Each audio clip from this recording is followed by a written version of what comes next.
Ok.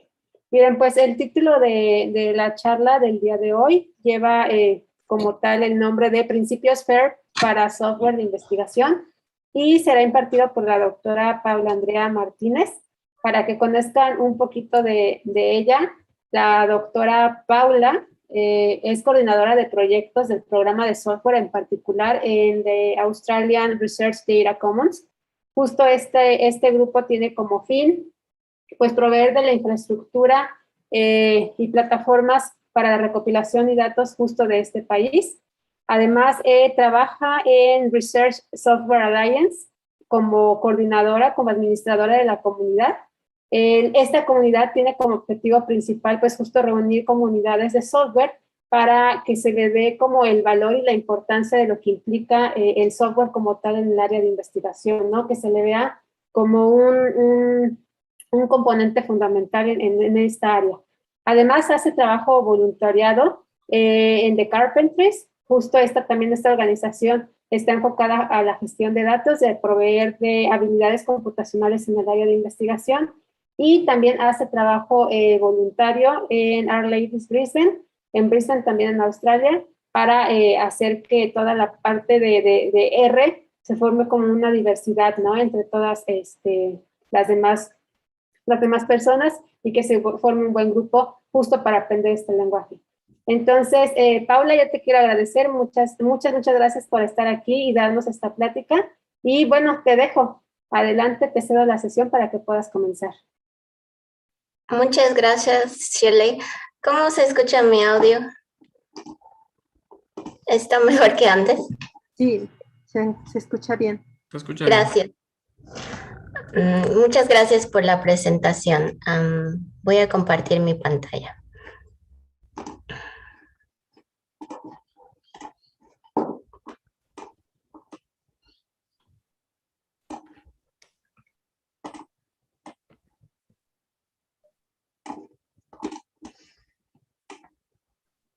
Les dejé un link en el chat. Por favor, lo pueden compartir si otras personas llegan después. Es Sí, para que ustedes... Se los puse en Zoom, en Slack, en nuestro canal de los dos talleres, en CSB 2021-general. Ahí puse lo que nos compartiste. Gracias. Por medio de ese documento quisiera que anoten sus nombres y su motivación de estar aquí, para que yo sepa quién está escuchándonos y cómo podemos continuar el trabajo. Si es que quieren dejar su email o contactarme personalmente, están bienvenidos después de la charla. Y también poner las preguntas que tengan para el final, y yo puse algunas preguntas para ustedes para que pensemos cómo podemos continuar, cuáles son los siguientes pasos. Ok, con eso voy a dar inicio a esta plática. Mi nombre es Paula Andrea Martínez. Ya escucharon mi presentación. Hoy les voy a hablar de los principios FAIR para software de investigación, y quiero agradecer esta invitación. Estas diapositivas son licenciadas con una licencia que se llama Creative Commons, que quiere decir que ustedes pueden usar las diapositivas y modificarlas y readaptarlas a su necesidad. Les dejé el link de las diapositivas también en el documento con una cita. Las personas que están nombradas aquí somos todos partes del comité directivo de un grupo de trabajo que se llama FAIR for Research Software, o FAIR para software de investigación. Este grupo de trabajo está también coordinado por 3 instituciones internacionales, que son el Research Software Alliance, RISA, the Research Data Alliance, RDA, y Force 11. Todos ustedes están también invitados a participar de esta iniciativa. Son grupos que pueden unirse cualquier persona en el mundo de manera gratuita. Empezando con cuál es la motivación de estar yo aquí y ustedes atendiendo esta charla, quería hablarles de la OSD. La OSD es la Organización para la Cooperación y el Desarrollo Económico. Es una organización que da muchas recomendaciones a los países miembros, incluidos están México entre los miembros signatarios. La OSD hizo una publicación en el 2007 con el objetivo de promover el acceso y el intercambio de datos entre investigadores e instituciones de investigación. Para poder lograr ese objetivo, ellos escribieron varios principios que nos ayudan a este acceso. Entre el 2007 y este año, el 2021, se han hecho varias investigaciones de cómo cada miembro signatario puede adoptar esos principios y han habido bastantes cambios, entre ellos la publicación de los principios FAIR que voy a nombrar en la siguiente diapositiva. Lo que quería incluir en esta es que en el 2021 se amplió el alcance para cubrir no solo los datos de investigación, y es el motivo de esta charla, que también están incluidos los metadatos relacionados, quiere decir toda la información que es parte de los datos de investigación, los algoritmos, los flujos de trabajo, los modelos y software personalizados, incluidos el código, que son esenciales para la interpretación de los datos. Creo que es muy oportuno que ustedes estén aquí porque están aprendiendo a desarrollar esa parte de la investigación y también necesita ser compartida. Bienvenidos a los que recién han llegado. Les tengo un link en el chat con las diapositivas y con algunas preguntas. ¿Cuál es la relevancia de estas recomendaciones? En sí, las recomendaciones tienen unos principios que realmente nos dicen, es sentido común, que la ciencia debe ser accesible, fácil de usar, oportuno y preferentemente encontrado en el Internet. Tiene que ser flexible a los cambios de las tecnologías, tiene que ser transparente en lo que hacemos para que se pueda reproducir. Tiene que tener conformidad legal. Quiere decir que todos los países signatarios de la OSD también tienen sus propias leyes nacionales y estos principios están en línea con eso. Es necesario mantener la propiedad intelectual, por eso es necesario citar no solo los datos que ustedes producen o analizan, sino también los códigos que están utilizando para procesar esos datos. Tenemos que generar una responsabilidad social sobre lo que producimos y cómo se puede reutilizar en el futuro. Tenemos que ser profesionales, tenemos que permitir la interoperabilidad de los datos y del software, como cuando ustedes reutilizan una librería para crear un análisis o un flujo de trabajo. Eso significa interoperabilidad.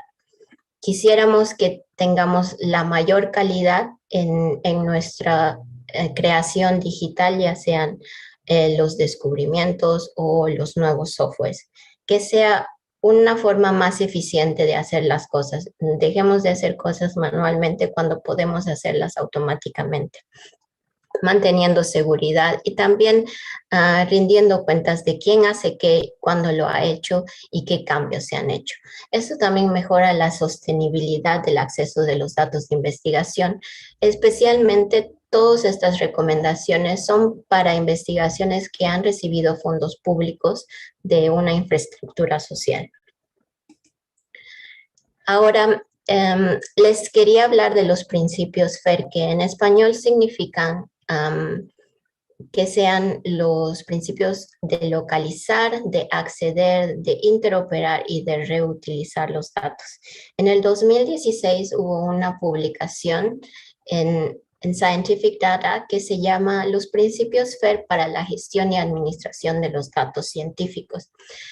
Esta publicación es como el hito de una larga trayectoria de varias iniciativas de la comunidad que han empezado a hablar de cómo podemos acceder a los datos de una manera más flexible y han sido adoptados por muchas organizaciones internacionales, incluidas la OSD que recién les he nombrado.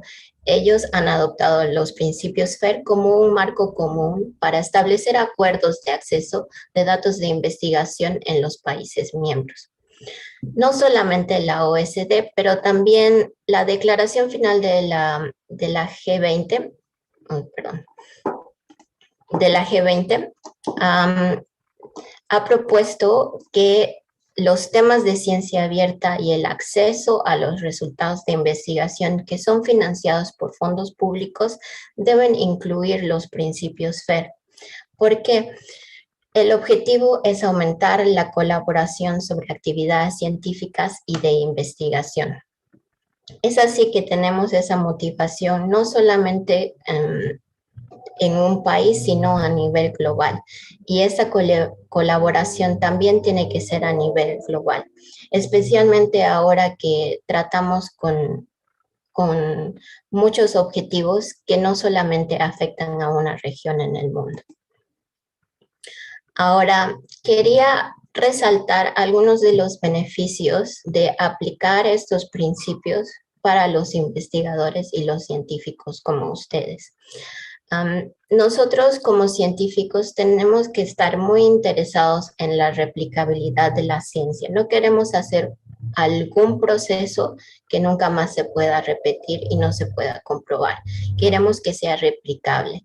Queremos que sea reproducible también, que los proyectos de investigación y los datos necesarios para este proyecto sean accesibles para que no solamente yo los pueda correr, sino otra persona en mi grupo los pueda correr, tal vez con otros datos. ¿Qué tal si ustedes están estudiando una enfermedad y en su mismo grupo están estudiando otra enfermedad, pero tal vez el flujo de trabajo es el mismo? Entonces queremos que eso sea reproducible. Y yendo más allá, grupos de trabajo en otras instituciones o en otros países también tienen que poder reproducir esos resultados. Con estos principios, también queremos agregar crédito a los investigadores académicos en todos los niveles, incluidos los estudiantes, los postdoctorados, el profesorado y el personal profesional. Todos ustedes necesitan tener crédito de sus productos digitales, los que desarrollan y los que contribuyen, especialmente cuando estos productos nos van a dar paso a que se hagan otras investigaciones sobre eso. También otro beneficio para la comunidad de la ciencia en general es impulsar la integridad de la investigación, que cuando hacemos transparentes nuestros procesos es más fácil que otros los adapten y los reusen. También nos aumenta la colaboración sobre actividades científicas y mejora nuestro alcance. Puede ser que en nuestra institución no tengamos todo lo necesario, pero si hacemos unas colaboraciones, podemos unir fuerzas y compartir los resultados también. El acceso y el intercambio de la información en sí mejora la eficiencia de la investigación. Espero que ustedes todos sean conscientes de este beneficio.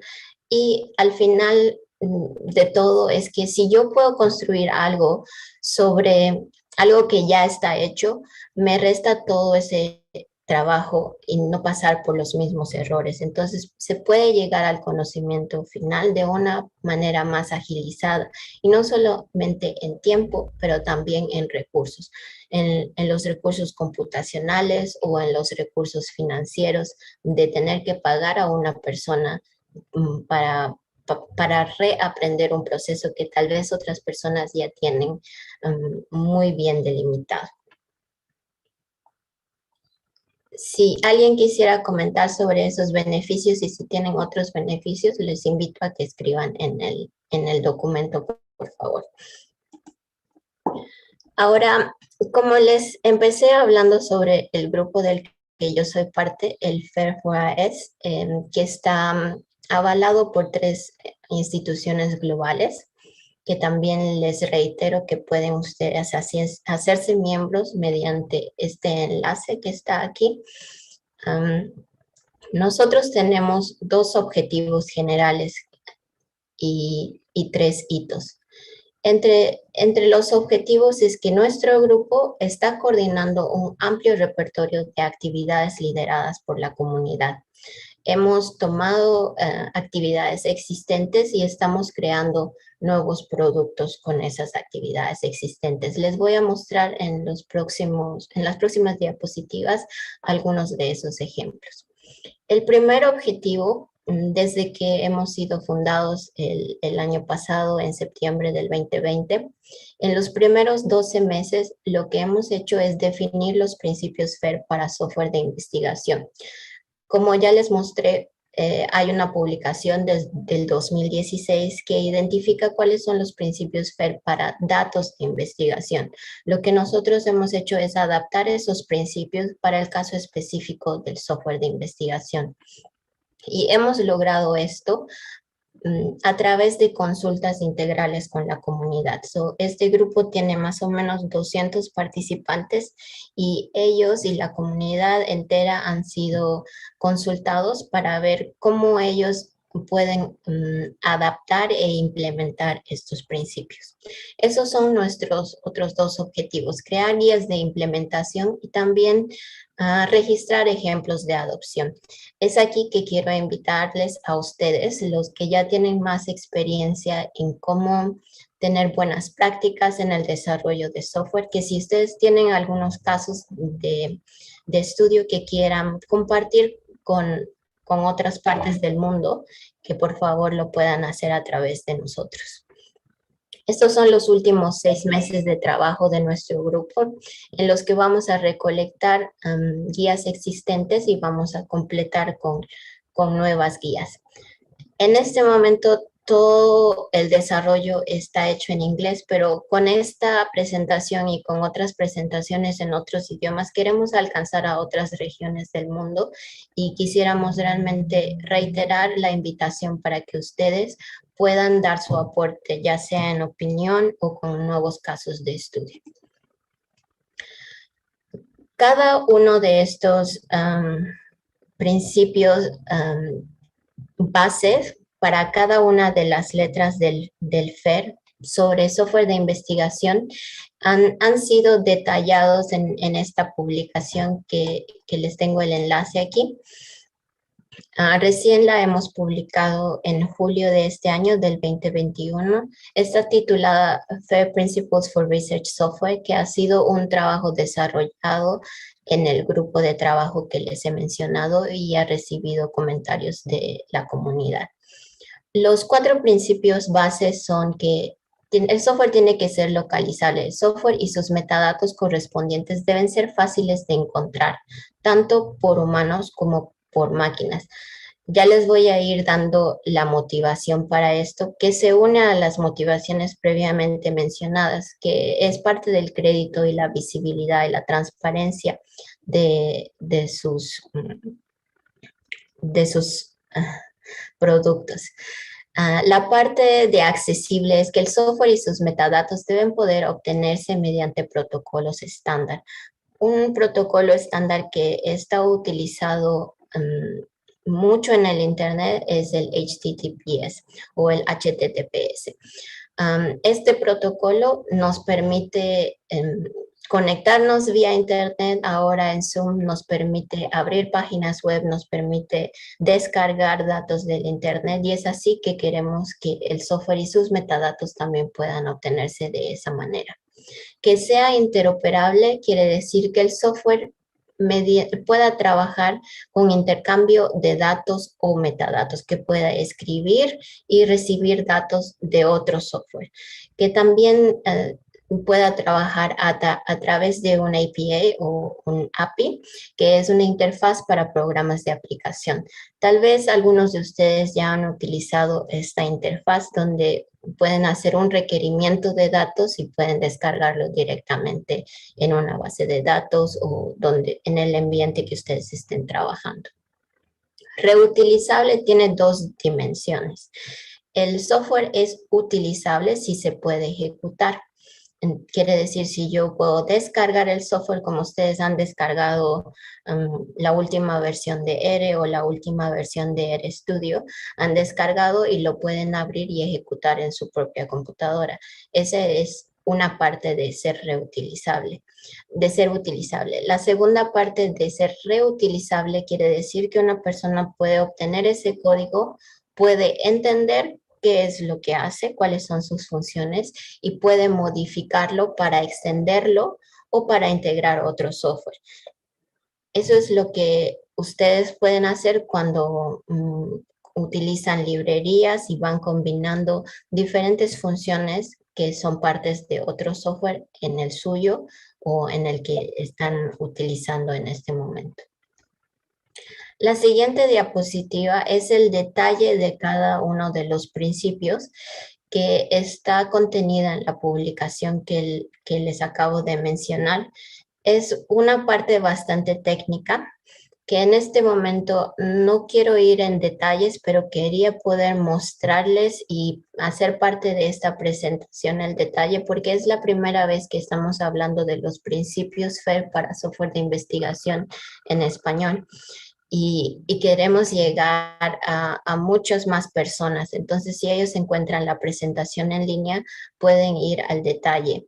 Y si quieren más detalles, pueden ir a la publicación que está colgada en el RDA, pero todo está en inglés. Para lograr esta traducción, quería agradecer a los editores y a los revisores. Primero porque esta traducción nos ayuda a informar y a difundir, y lo que estamos haciendo es empezar una capacitación. En este momento, esta charla no es prácticamente capacitarlos en esto, sino motivarlos a que ustedes busquen más información sobre los principios FAIR, cuáles son las motivaciones y empezar a pensar cómo pueden ustedes adaptar esos principios a sus flujos de trabajo. Quería agradecer a todas estas personas que nos han ayudado a editar y revisar. Están ahí nombradas con su nombre completo y con un ID que se llama ORCID, que les recomiendo a todos ustedes como investigadores que puedan obtener. Es una manera gratuita de identificar una persona con sus detalles relacionados a sus publicaciones, ya sean de datos o de software. Y es así como forma una parte integral los identificadores en toda la creación de sus productos. Pueden enlazar su publicación con su presentación, con un video, con un tutorial que han dado o con todas las cosas que ustedes producen pueden estar enlazadas de un solo identificador como el que ven aquí.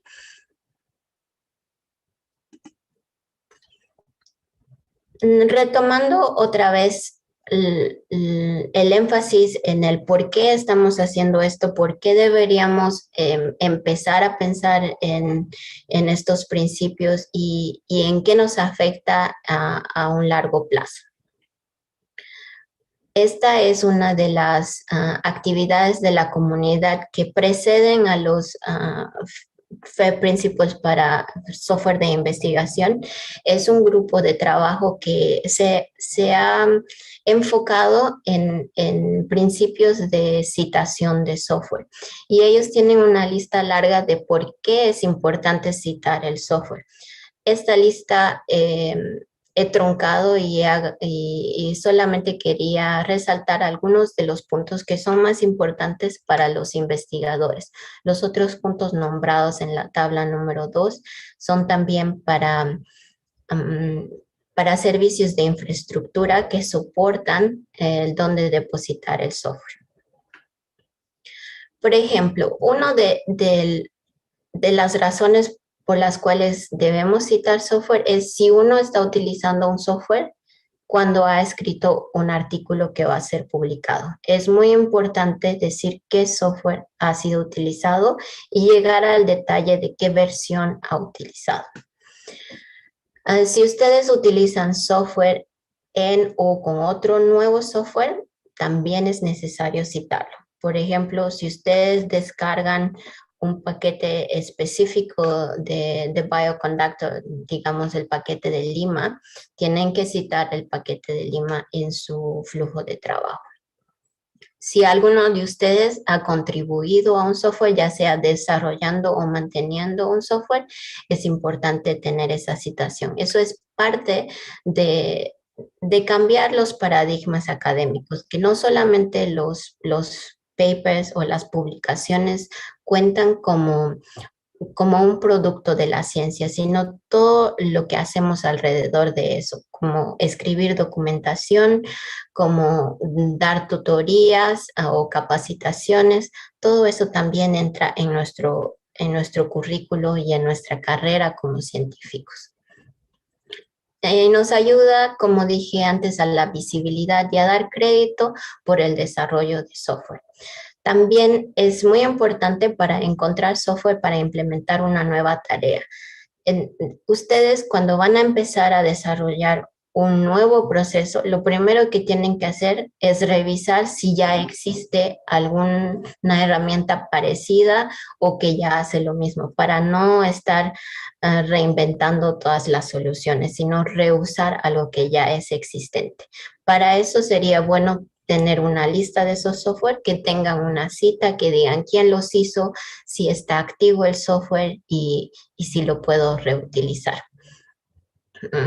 Las recomendaciones de cómo hacemos eso vienen en la siguiente diapositiva.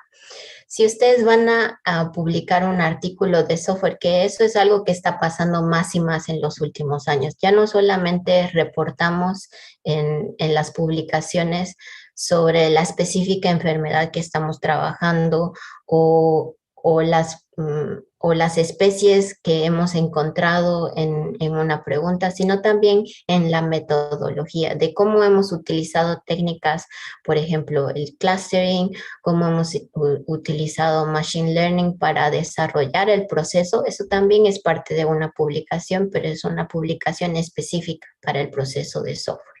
Y ahí necesitan citar qué software se ha utilizado.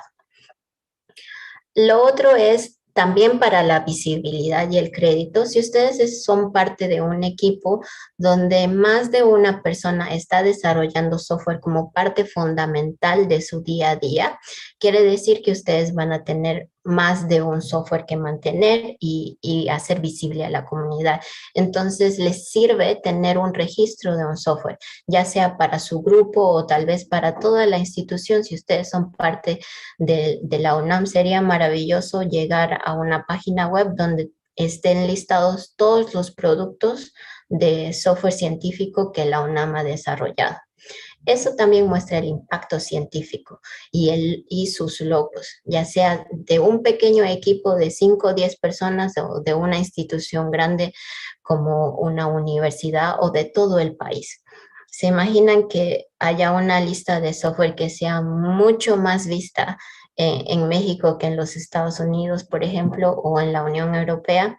Eso resalta la calidad de nuestro trabajo y nos da crédito y nos da muchas más oportunidades a tal vez recibir más financiamiento en el futuro. También, si ustedes han recibido financiamiento, deben saber que uno de los requerimientos es que uno haga un reporte de qué ha pasado con esos fondos que uno ha obtenido. Y para mostrar eso, la citación de software es muy importante, porque así uno puede decir, mi software ha sido visto 500 veces, muchas personas han descargado, lo están utilizando, ha sido citado en estos otros artículos y así ha impulsado un impacto en la ciencia. Y finalmente, el último que quería nombrarles es cuando ustedes publican paquetes de software y datos mixtos. Son muchas cosas que estoy nombrando ahora, pueden servirles de la misma manera como motivación si publican sus datos o si publican su software. ¿Cómo empezar con estas recomendaciones? Esta es otra iniciativa de la comunidad que fue organizada por el Netherlands eScience Center. Ellos han puesto este sitio web que se llama 5 recomendaciones para FAIR Software. El objetivo era lograr unos pasos básicos, cortos y que sean eficientes en el proceso de hacer más accesible tu software de investigación. Esos recursos mejoran la capacidad de acceso al software de investigación y la transparencia de la investigación y brindan información para las citas del software y fomentan la preservación de los métodos computacionales, que de otro modo, si no tuviéramos estos pasos, puede ser que se pierdan en un computador que está en su equipo, que una vez que terminan su doctorado o su postdoctorado, tal vez tienen que dejar ese computador y quién sabe quién va a volver a acceder a esos datos o a ese software. Lo que queremos es que sea de una manera transitoria, ayudar a mejorar la reproducibilidad y la replicabilidad de la investigación. Voy a traducir los 5 pasos para ustedes. Esta información está toda en inglés, pero creo que es fácil de entender con algunos ejemplos que voy a darles. La recomendación número 1 es utilizar un repositorio con versiones de control que sea público. Creo que ustedes desde ahora y en el transcurso de la semana han sido motivados a utilizar un repositorio que se llama GitHub. Ese es uno de ellos y en GitHub ustedes pueden compartir su software. Es específico para código, entonces no les recomiendo que pongan datos muy grandes en GitHub, pero sí todo el código que ustedes desarrollen. En la próxima diapositiva les voy a dar un ejemplo de qué otro repositorio pueden utilizar que es específico para datos. Agregar una licencia, les voy a dar también extra información. Agregar una licencia significa que ustedes tienen que ser claros en los términos y condiciones de uso de este software. Una vez ponen su código en el internet, no significa que todo el mundo puede utilizarlo. Si ustedes no tienen una licencia, es ilegal que una persona reutilice código si no está permitido reutilizarlo. Incluso ustedes, si es que cambian de trabajo y cambian de organización, entonces puede ser que ni siquiera ustedes mismos puedan acceder a su código que han escrito algunos años atrás, si es que no tienen una licencia que permite el uso a terceras personas. El tema de licencias es bastante amplio y les recomendaría que se tomen un tiempo en su equipo de trabajo para discutir qué licencia es la que ustedes deben utilizar y les conviene más de acuerdo a lo que quieren lograr con su software. Si quieren que sea un software que otras personas puedan utilizar de manera gratuita, van a utilizar una versión diferente, así es que ustedes quisieran comercializar ese software en un futuro. El punto número 3 dice, registra tu código en un registro de la comunidad. Esto es un poco diferente a GitHub porque no solamente guarda el código, sino guarda todos los metadatos de ese código. Los metadatos son la información agregada. Por ejemplo, el título del software, los colaboradores, ya sean los desarrolladores y los que han aportado un tiempo en hacer los tests o tal vez para proveer otros datos. Todos los colaboradores tienen que estar listados. La institución, quién ha fundado o quién ha financiado ese software, cosas como qué versión de software ustedes están poniendo a la disposición del público, qué lenguaje se ha utilizado, todas esas cosas que nos ayudan en la búsqueda.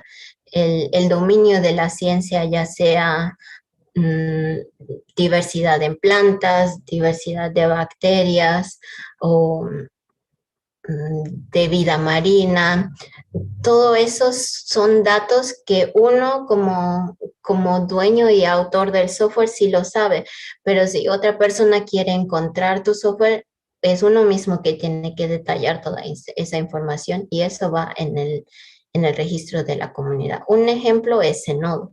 Les voy a dar otros ejemplos en la próxima diapositiva.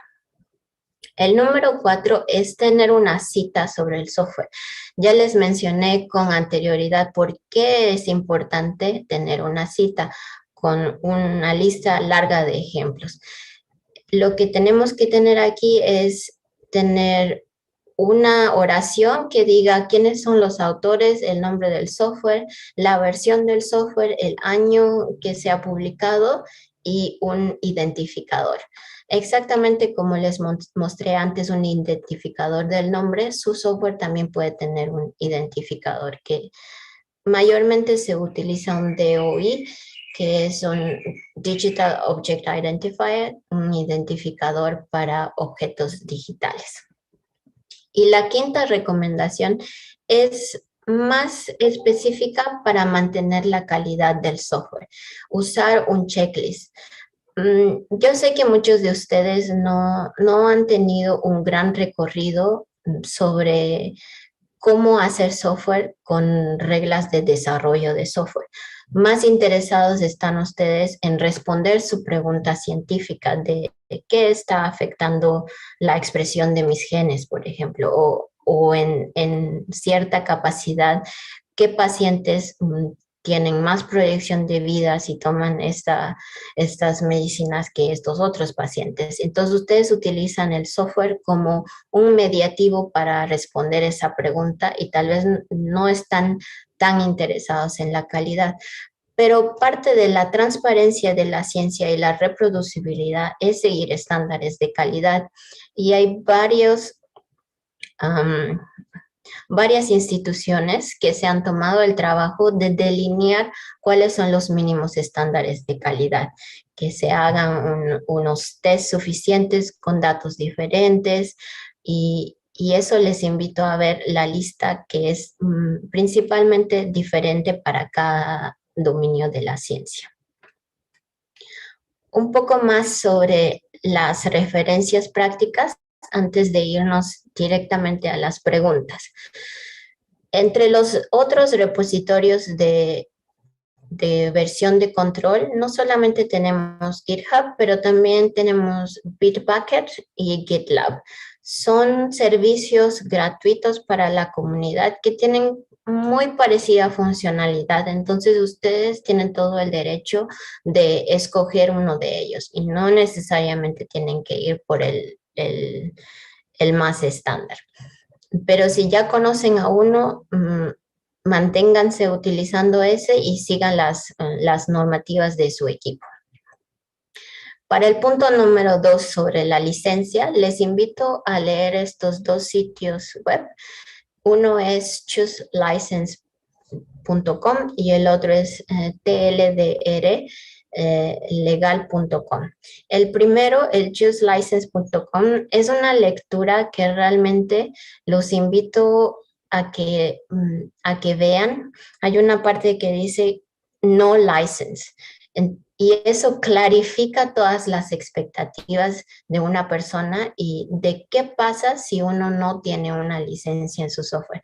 La primera vez que lo leí realmente me llegó muy conscientemente a que necesito poner una licencia, porque si no tengo una licencia, todo el esfuerzo que hago de ponerlo en GitHub, de poner comentarios, de poner mucho detalle, realmente no le sirve a nadie porque no lo pueden reutilizar si no tiene una licencia.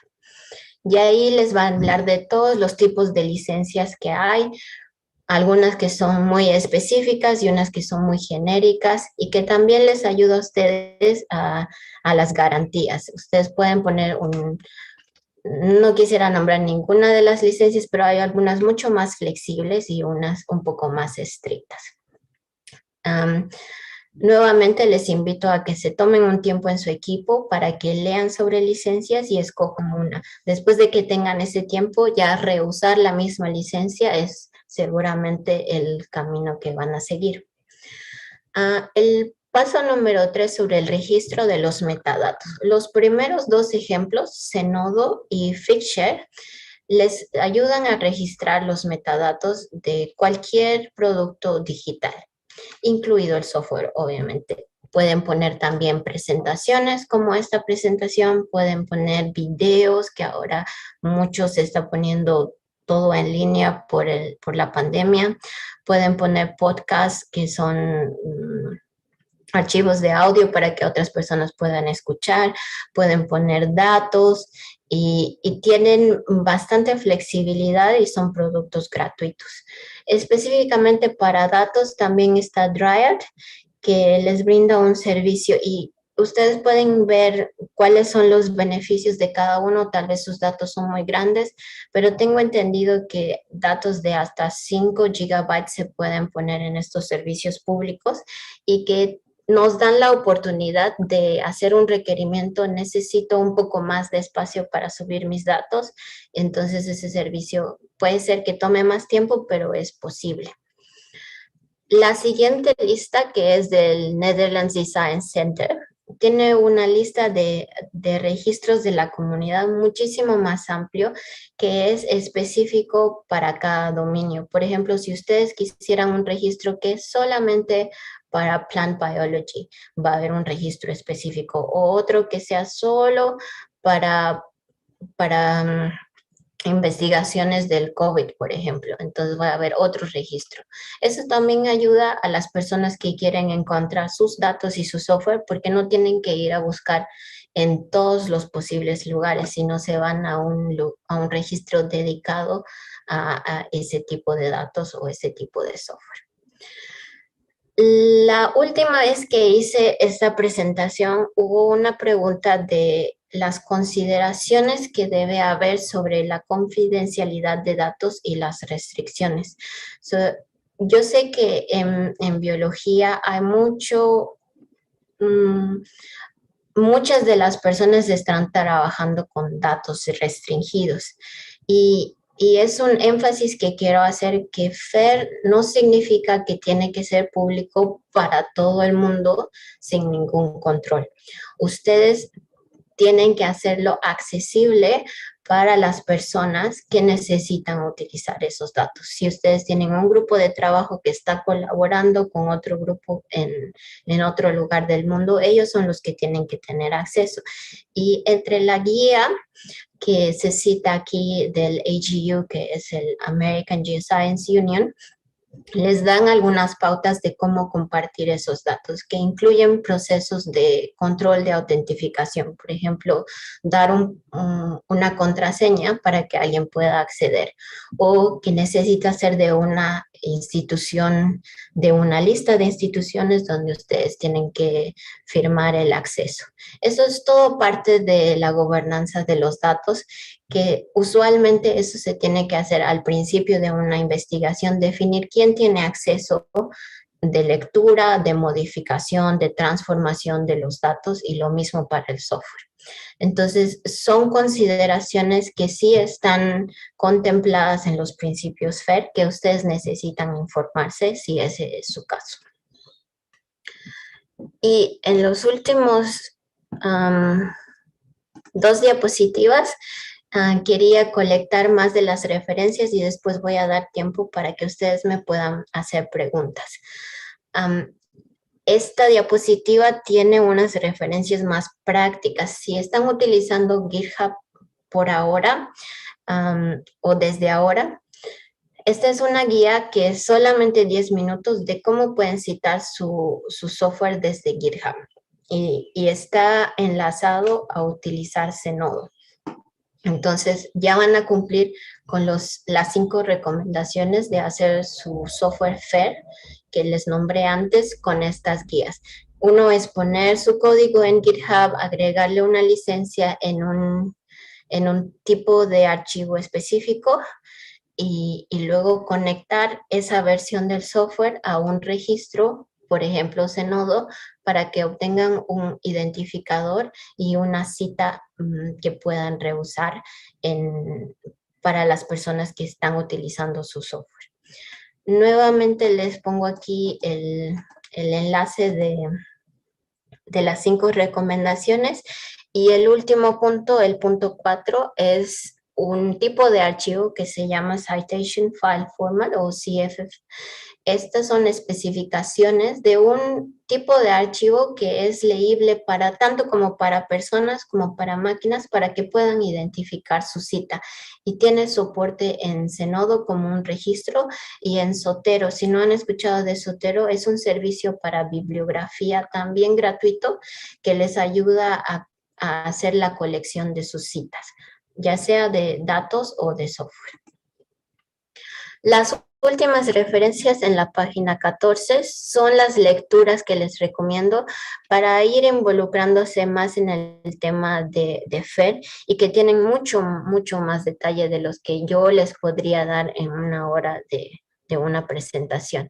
El primero es del 2016, los principios básicos sobre datos científicos y el manejo de datos, que es donde se publicaron los principios FAIR.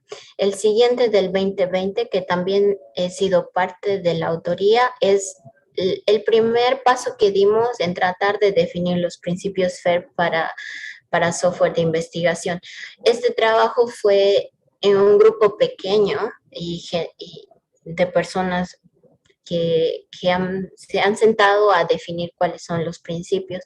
De ahí surgió el movimiento del FAIR for IAS, que es el nuevo grupo de trabajo donde nosotros conscientemente hemos decidido que estos principios no deberían ser definidos por un grupo pequeño de trabajo, sino por la comunidad de gente como ustedes, los que están desarrollando software, son los que tienen que definir cuáles son los principios. Y ese es el trabajo que hemos hecho en los últimos 6 meses y hemos recibido muchos comentarios de la comunidad. Más o menos 300 personas han aportado de alguna manera en comentarios sobre esta publicación, que es el último punto aquí que está en el RDA, los principios de Research Software, que ahora estamos trabajando en los últimos detalles que tenemos que corregir de acuerdo a los comentarios que nos han dado en el mes de julio. Estas son las preguntas que yo les tengo para ustedes, que podemos llegar a algún momento, pero primero les quiero dar el tiempo a ustedes para que me hagan preguntas.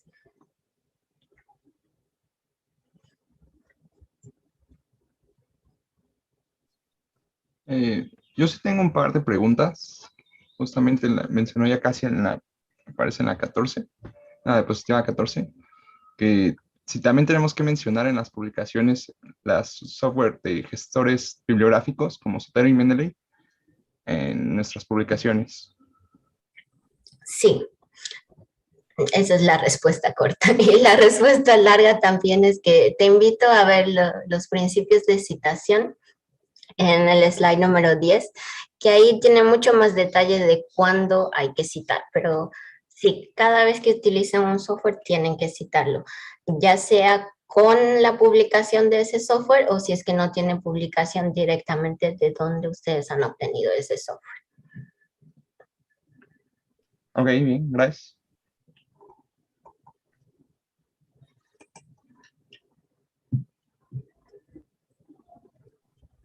Y no sé si alguien tenga una pregunta adicional. Raúl Mejía gustaría- tiene levantada la mano. Perfecto. Ok. En la explicación escuchamos de que si no elegimos una licencia para el software, por default, déjeme llamarlo así, es como código cerrado. Eso Sí. significa que nadie más lo puede usar y probablemente inclusive yo mismo no lo pudiera usar algunos años después. Sí. Y vendría la pregunta ante la hipótesis de por qué no que el default fuera de que el código fuera abierto. Es decir, estamos en la situación que nadie lo puede usar si no especifico lo contrario, es cerrado por default. Sí. ¿Por qué no que sea que todos lo pueden usar de dominio público a menos que especifique lo contrario? Y eso llevaría a la pregunta, ¿dónde está regulado? ¿Dónde está ese marco legal? El marco legal depende de cada país.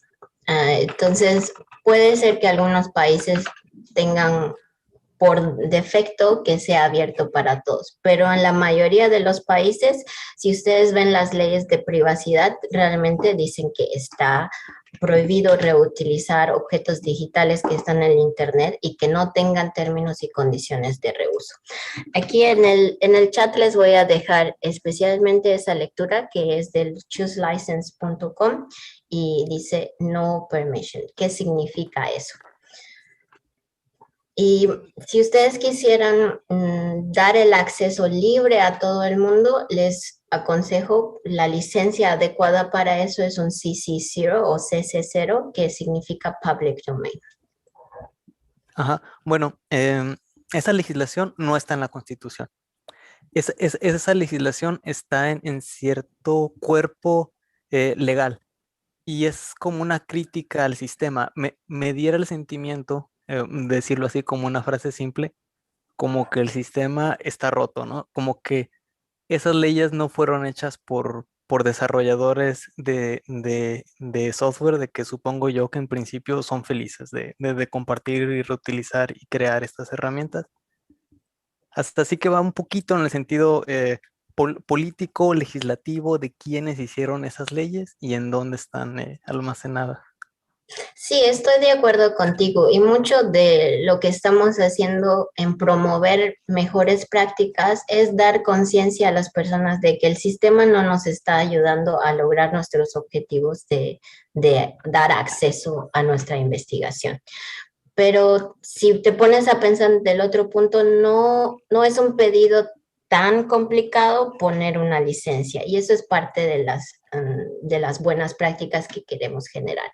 Si te tomas el tiempo de escoger una licencia, también estás dando el reconocimiento de que sí, mi software necesita ser visto por otras personas y utilizado. Por eso me tomo el tiempo de escoger una licencia y mostrarlo al público para que ellos puedan utilizarlo. Para que se pueda elegir una licencia se necesita el conocimiento del creador. Y el hecho de que sea un default implica que habrá una gran población que deje mucho de su material en el default. Y bueno, solo era alguna crítica de por qué son así hechas las cosas. Sí, entiendo. Gracias por el punto.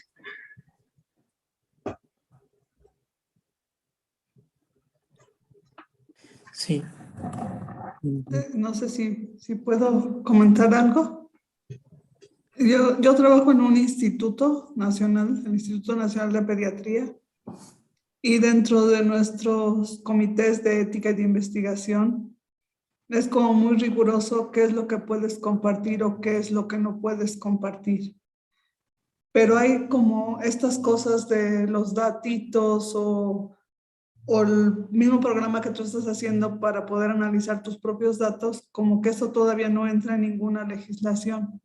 Entonces, como que hay un vacío y ese vacío es muy difícil como saber a quién le puedo preguntar, ¿no? O sea, yo puedo ir con el abogado o con el jurídico y decir, ¿qué puedo hacer con esto? Y no saben, como que no hay un conocimiento de qué podemos hacer con nuestros datos antes de subirlos o qué podemos hacer con nuestro software o nuestro pipeline de R para poder analizar qué hacemos con eso antes de subirlo. O sea, no hay, es como un vacío en esa legislación.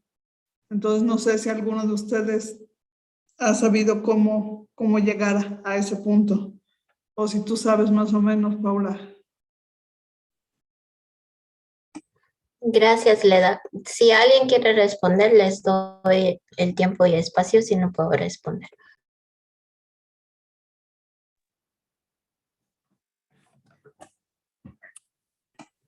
Bueno, yo en mi caso he tomado algunos cursos, por ejemplo, de plataformas web. Y allí, bueno, aquí en México principalmente se ha impartido esas pláticas y lo que se ha comentado, por ejemplo, es que lo que se podría proteger, por ejemplo, en el caso de páginas web, sería nada más la arquitectura de la página web y la información es casi imposible de protegerla, pero sí se puede proteger lo que es, pues básicamente, en este caso sería la arquitectura web. Eso es lo que he escuchado y no sé si eso también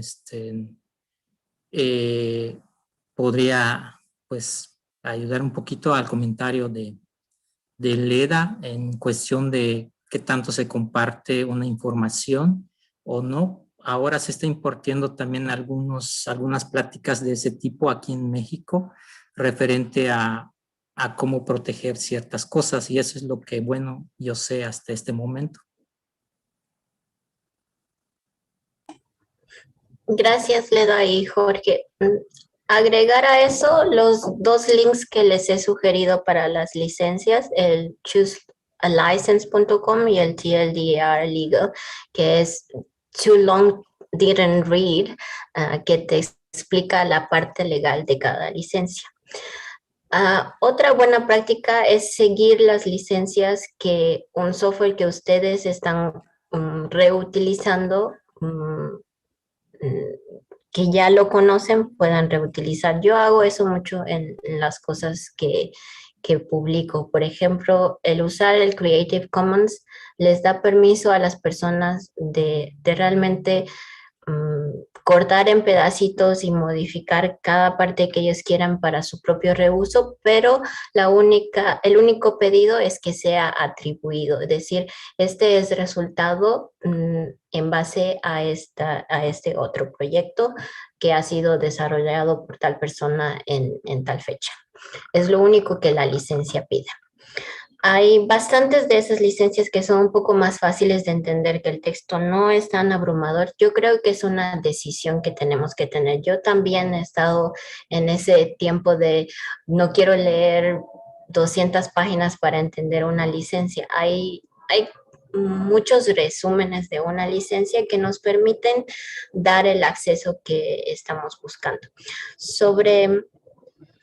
Sobre los datos privados y cosas que ustedes no pueden compartir, los registros que les he nombrado, GitHub y GitLab, también tienen repositorios privados. Es una parte que ustedes pueden acceder también gratuitamente.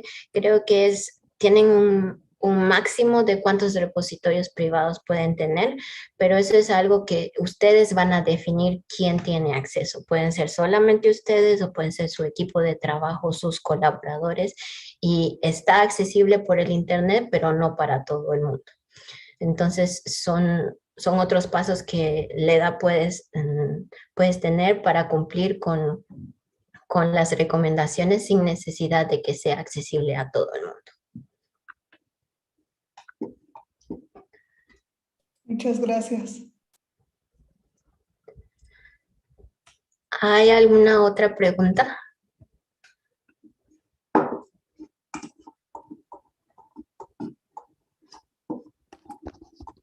No sé si yo puedo usar un poquito más del tiempo. Gracias. Bueno, vimos en el principio, FAIR, que, bueno, a mí me encanta, por supuesto, y me da la impresión de que va muy de la mano o se empata mucho con lo que se conoce como software libre, que lo puedes, que es transparente, que ves el código fuente, que lo puedes reutilizar, que lo puedes compartir. Y me surge la duda, ¿qué tan compatible es con lo que llamamos el software privativo? Que tiene pues otro modelo de desarrollo y a lo mejor otras prioridades. ¿A qué voy? Con el software de que pues lo tienes que instalar en un equipo porque así es la licencia. Y la licencia dice pues que no lo compartas, que no lo modifiques, que no veas cómo funciona. Y me parece una pregunta muy natural, ¿cómo empatar estos principios de FAIR con el software privativo? Shirley, ¿tengo tiempo para responder? Sí, Paula, si quieres terminamos con esta pregunta. Gracias. Creo que es una pregunta muy típica, se ha escuchado muchas veces y quiero volver a decirles que FAIR es un espectro. No significa mi software es FAIR o no es FAIR. Puede ser que sea caminando hacia llegar a un objetivo de que sea un poco más FAIR. Y en relación con la ciencia abierta, como dije anteriormente para la recomendación de Leda, no necesariamente tu software tiene que ser abierto para el público en general. Las recomendaciones de FAIR nos dicen tiene que ser accesible para las personas que necesitan acceder a ese software y Y esa delimitación de quiénes pueden acceder al software depende mucho en el autor y en las personas que están financiando ese software. Entonces, si ustedes tienen algo restringido, yo he trabajado mucho con software restringido, donde todo tenía que tener contraseña, todo tenía que estar aprobado antes de mandarse, pero también puedes seguir buenas prácticas, puedes tener una documentación. También al ponerlo en un registro, puede ser que solamente se cite el título y las personas que están colaborando, pero no tienes acceso al software. Solamente está identificado el mínimo detalle que es alguien está trabajando en este tema. Y es un tema cerrado. Y hay diferentes tipos de controles. Uno de ellos es un embargo. Embargo significa que está restringido por un periodo de tiempo. Por ejemplo, mi software puede estar restringido hasta que yo termine la publicación. Entonces tengo un embargo de 2 años hasta que me acepten la publicación, y en el momento que quiero publicar mi software, los editores me van a pedir acceso al software y es ahí donde se hace público. Hay otro que puede ser confidencial de por vida, donde una persona necesita tener una verificación, por ejemplo, de requerimientos de ética. Si ustedes están trabajando con datos confidenciales de personas o de especies en extinción, por ejemplo, que necesitan ser cuidados, no podemos identificar dónde están localizadas estas especies porque eso puede darles un target a que sean extinguidas mucho más rápidamente. Entonces, tener en cuenta eso, y acepto el comentario de que tratamos nosotros en general, yo principalmente, de hacer que el software sea abierto para todos, pero FAIR no significa que es una contradicción, sino que es otra parte del espectro. Tienen algunas otras recomendaciones que nos ayudan a hacer el acceso y la adopción del software mucho más fácilmente, pero que no necesitan ser públicos para todos. Con eso creo que podemos terminar y pueden escribirme más preguntas en el documento, y también si pueden responder las preguntas que yo les puse, sería muy útil para mí para reportar sobre este intercambio que hemos hecho. Y muchas gracias por el tiempo y que tengan una buena semana y sigan aprendiendo.